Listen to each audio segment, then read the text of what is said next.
எல்லோருக்கும் நமஸ்காரம். மாதா பிதா குரு தெய்வங்கள் திருவடிகளை போற்றி, ஸ்ரீ காஞ்சி மகா பிரிவா திருவடிகளை போற்றி. அறநழி அல்லவை செய்தலின் தீதே புறநழி பொய்த்து நகை.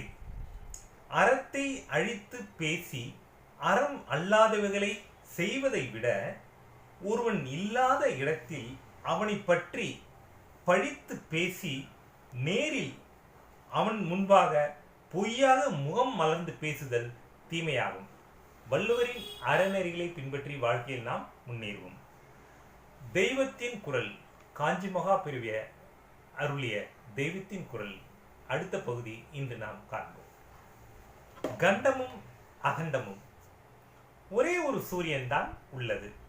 கையிலே கொஞ்சம் ஜலத்தை எடுத்துக்கொண்டு நல்ல வழுவழுப்பான தரையில் அதை தெளித்தால் ஒவ்வொரு முத்து ஜலத்திலும் பிரதிரூபமாக ஒரு சூரியன் தெரிகிறது. அவையெல்லாம் பிரிந்து பிரிந்து காணப்பட்டாலும் அநேக சூரியன்கள் இருப்பதாக ஆகாது. சூரியன் ஒன்றுதான்.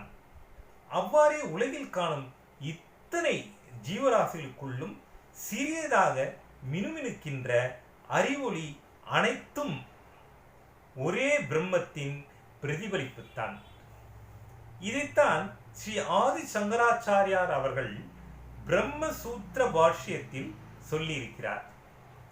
எல்லாவற்றுக்கும் மூலமாக இருக்கும் அகண்டமான ஒரே சக்தி எதுவோ, அறிவு எதுவோ, அந்த எல்லை கடந்த சக்திதான், அறிவுதான் நம்மிடத்தில் ஓர் எல்லைக்குள் பிரிந்து கண்டம் கண்டமாக தோன்றுகிறது.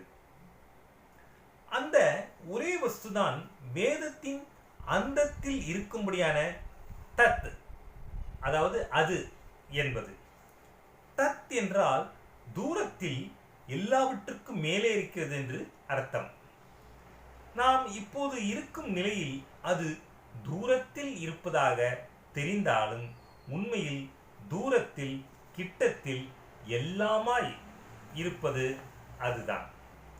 அது நீயேதான் தத்துவம் என்கிறது வேதம். இதன் அடுத்த பகுதியை நாளை காண்போம்.